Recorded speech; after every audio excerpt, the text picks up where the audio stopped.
कुछ तुम कहो कुछ हम कहें में मैं आज सुनाने जा रही हूँ अमृता प्रीतम की दर्द से भरी कविता अज आखां वारिस शाह नूं, जो हिंदुस्तान के पार्टीशन का मार्मिक चित्रण करती है।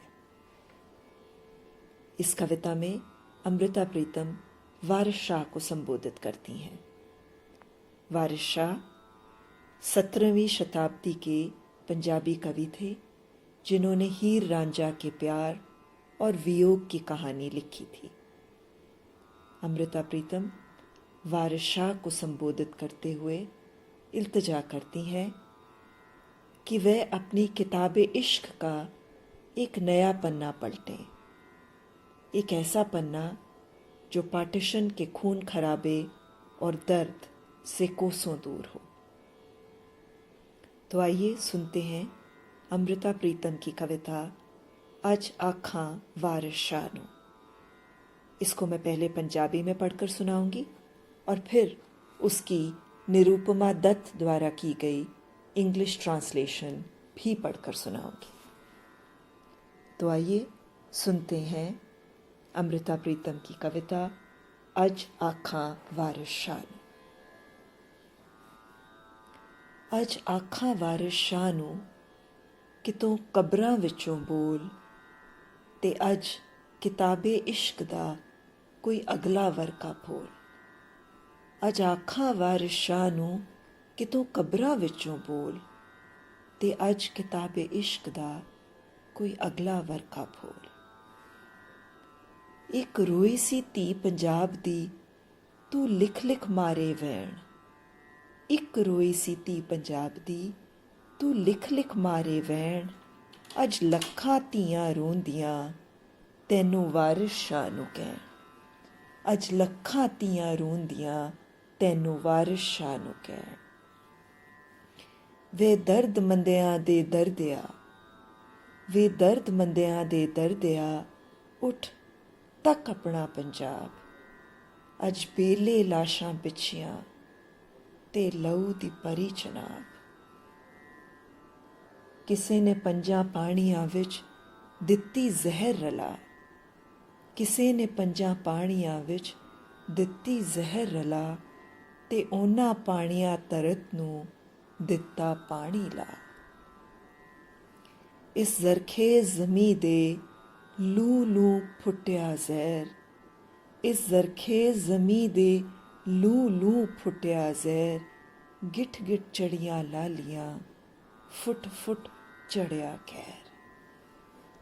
अज आखां वारिस शाह नूं कितों कबरां विचों बोल, ते अज किताबे इश्क दा कोई अगला वरका फोल। वेऊ वलेसी वाह फेर वण वण वगी जा, ओने हर एक वांस दी वंजणी दित्ती नाग बड़ा।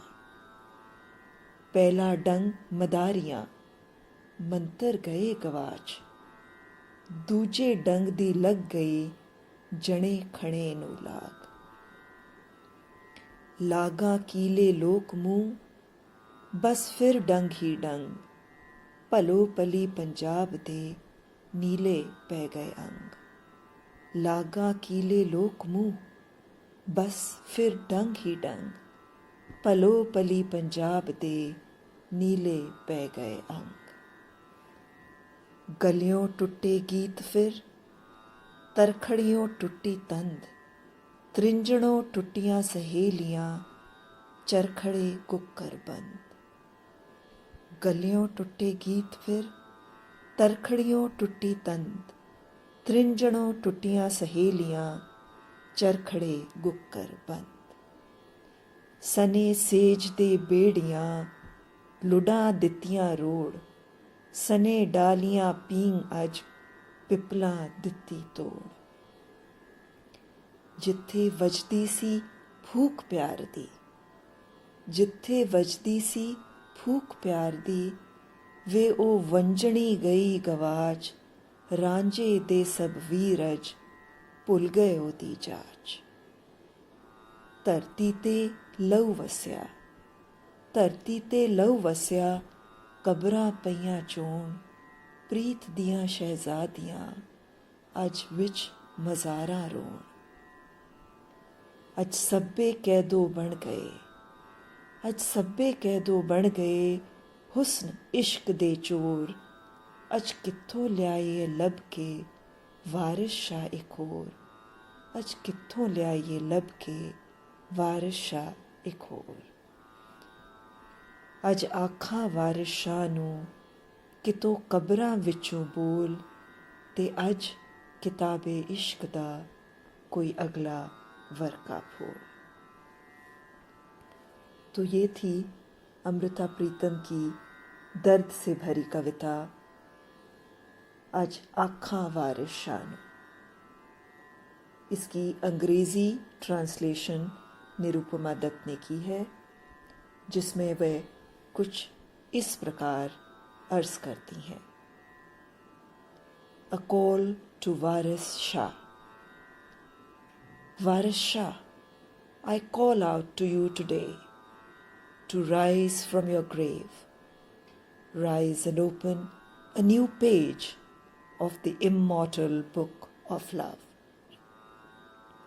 A daughter of Punjab had wept, and you wrote many a dirge. 1,000,000 daughters weep today and look at you for solace. Rise, O beloved of the aggrieved. Just look at your Punjab. Today corpses haunt the woods. Chenab overflows with blood. Someone has blended poison in the 5 rivers of Punjab. This water now runs through the verdant fields and glades. This fertile land has sprouted poisonous weeds far and near. Seeds of hatred have grown high. Bloodshed is everywhere. Poisoned breeze in the forest turned bamboo flutes into snakes. Their venom has turned the bright and rosy Punjab all blue. Throats have forgotten how to sing. The yarn is now broken. Friends are lost, and the spinning wheel has gone silent. Boats released from the harbour toss in the rough waters. The people has broken its branches on which swings hung. The flute that played notes of love is now forever lost. Brothers of Rancha have lost the hero's devotion, his charm. Blood rains on the earth. Even the graves are rosing red. The princesses of love are now weeping midst the tombs. Today, all have turned into Kedon, thieves of love and beauty. Oh, where on earth do we go to look for a Waris Shah once more? इस कविता में एक तड़प है, एक दर्द है जो मन को छू जाती है। हम में से जिन लोगों ने पार्टीशन का दर्दनाक हादसा देखा, उनके दिलों में वह पुरानी टीस उठती है, और हम में से जिन लोगों ने पार्टीशन नहीं देखी, उनकी भी आंखें नम हो जाती हैं। अज आखां वारिस शाह नूं कितों कबरां विचों बोल, ते अज किताबे इश्क दा कोई अगला वर्का फूल।